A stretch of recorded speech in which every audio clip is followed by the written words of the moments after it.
this president's foreign policy is the most feckless in American history. He's so naive, he would trust the Iranians, and he would take the Israelis and basically march them to the door of the oven.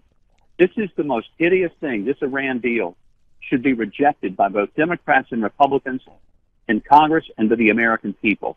All right, folks, joining us on the Malzberg panel is Larry Elder, radio host of The Larry Elder Show, author of Dear Father, Dear Son, 2 Lives, 8 Hours, and check him out at LarryElder.com. And for the first time on the Malzberg panel, Nomiki Konst, founder and executive director of the Accountability Project, host of the Accountability Podcast, and NomikiKonst.com. All right, ladies first. You know, Rick Santorum was with us earlier in the show, and I agree with him. I'm surprised at the pushback, and I love the feigned, outrage by people like Mika Brzezinski, whose father, in my opinion, is a virulent anti-Israeli hater. Let's just say that, or Israeli hater, not anti-Israeli hater, and that's putting it mildly. I mean, here you have Iran, who has sworn to annihilate the Jews of Israel, which would be a huge, call it what you will, Holocaust, whatever. And now we have a deal that in the minds of many, in the minds of the Prime Minister of Israel, and in the minds of the majority of people of Israel, enables Iran to do just that. So where's the controversy? Well, I think the controversy is in the words that he used. I mean, Mike Huckabee right now, he's a very nice man. I know Mike Huckabee. I like him as a person. I don't really understand his campaign strategy other than the fact that he's just appealing to the base. I mean, this isn't about Israel. This isn't about the Jewish population. This is about Israel. And it's being very clear right now with the words like this that he is so out of touch. What words? I'm not going to say them. I'm not going to repeat them. What word? You can't repeat them? What word? I'm curious. What word? The oven Holocaust? The oven commentary. Yeah, Jews were thrown into ovens. So what does that mean? We can't say it. It's like the N-word? No, it's offensive. He's so out of touch with the Jewish population. Are you Jewish? I'm not. So it's so offensive to you that you can't say oven. Well, my grandparents were persecuted, so yes, I think I can speak from that. I'm Jewish, and I think right on, Larry. What I find interesting about this whole thing is the double standard. For example, on the left, they often make references to Nazis. George Soros once said that George W. Bush had perfected politics of fear better than the Nazi propaganda machine.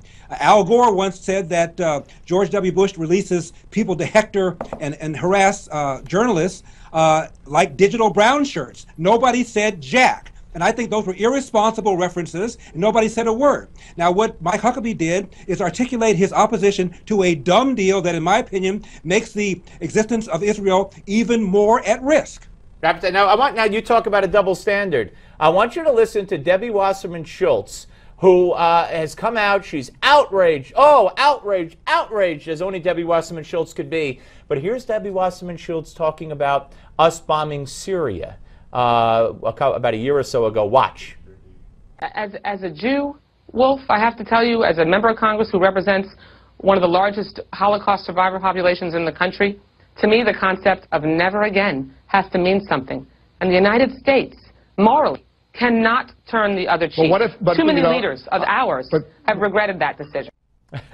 So she invokes the Holocaust when she wants to, and that's okay.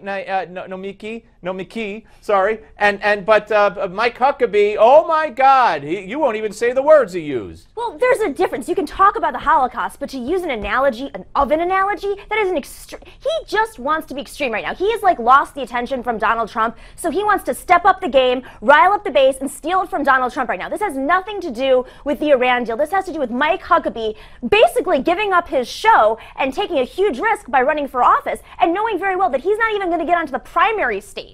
All right, by the way, he'll get his show back in a bat of an eye if he wants it back, Larry. But I really am dumbfounded by this because, I had a little tweet thing with Avalon, John Avalon.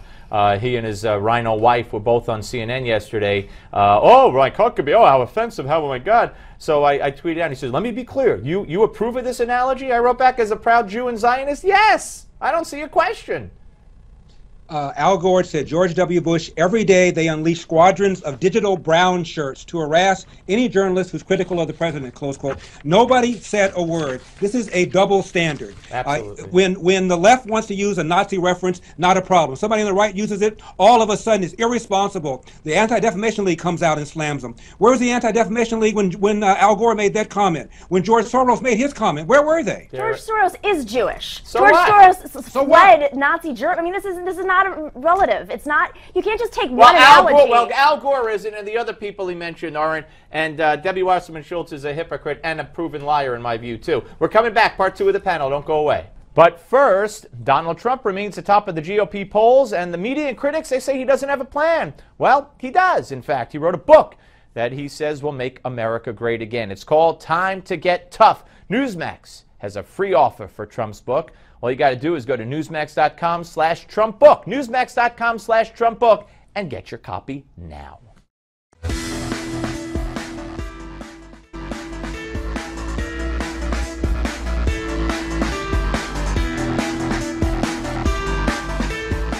I never sent nor received any information that was classified at the time it was sent and received. And what I think you're seeing here is a very typical kind of discussion, to some extent disagreement among various parts of the government.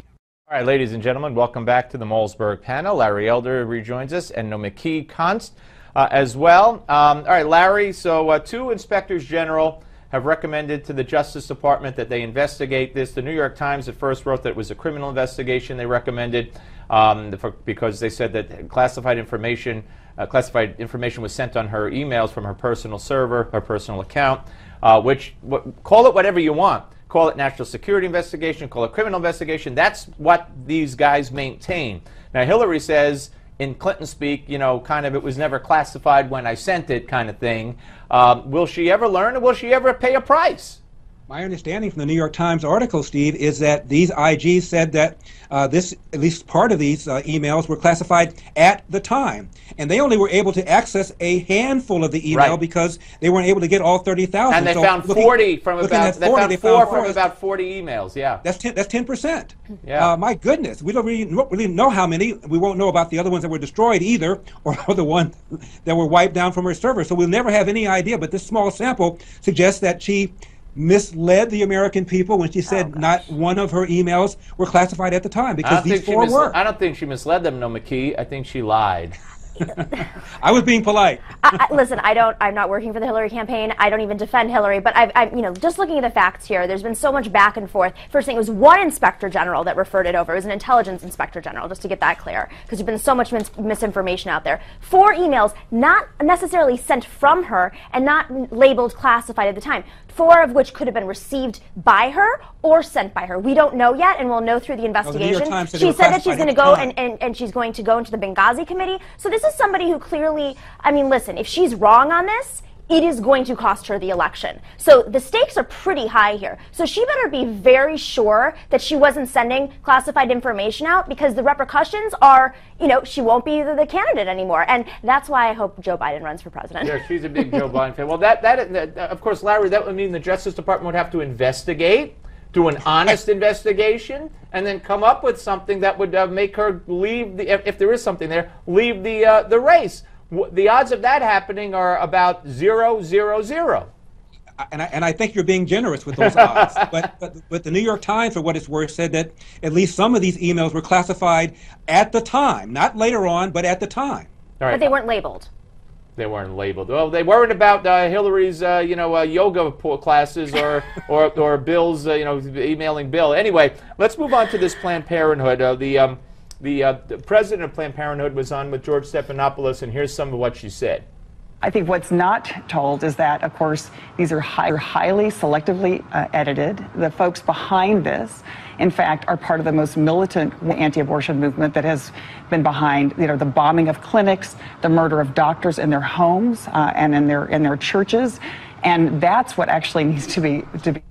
All right, so she is so full of it, I don't know where to begin. Nomiki, first of all, who in this group was behind, which means criminal culpability, Right. killing abortion doctors in their homes and in churches, number one, and what was edited out. What claim has she made that these tapes were edited so that they look guilty and culpable? What was edited out? 2.5 hours of footage were edited out. And what exactly was she claiming was edited out that would have made this a non-story, considering we saw these women saying, I want a Lamborghini, discussing and haggling over price, while talking about cutting up babies while eating salad. What exactly was it that would have made them non-culpable? So answer both questions. Well, I actually had to listen to the footage, the torturous 2.5 hours, almost 3 hours of footage, and 20 seconds of that footage were really used. Now, was the tone... 20 seconds of the footage we used. We've seen hours of it. The whole 3 hours are online. You saw it, But I there was saw also it. an edited version, and that's the one that's been going viral. 20 the seconds? Lamborghini... That's Lamborghini. what people are thinking. There's a lot more out there. Let's stick to the information here. The information is this was an organization, or a company, basically, that has had to, it's gone through 5 iterations. The government has shut it down because they've done illegal things. One of the founders called publicly for the assassination of abortion providers. You can have whatever you believe about abortion, but to call for public assassination, that's crazy. That's hate group All right, you know what, mentality. Larry? This is obfuscate, and blame the messenger. What I don't understand is why Planned Parenthood even wants any money from the federal government. Because of all this controversy, what's the point? Remember when the Komen Foundation decided not to make their contribution? A whole bunch of people stepped up and contributed more money than Komen would have contributed. So why Planned Parenthood even feels they need federal money is beyond me. All right. That's irrelevant. It is outrageous that we are spending $1 Nomiki and Larry, for this organization. Great conversation. We'll do it again. Thank you very much. Give Me 5 is next, folks. But first, Donald Trump continues to rise in the polls. Could he win the nomination? Does he have your vote? Please vote for your favorite candidate in the Newsmax poll. Go to newsmaxpolls.com, newsmaxpolls.com, and cast your vote.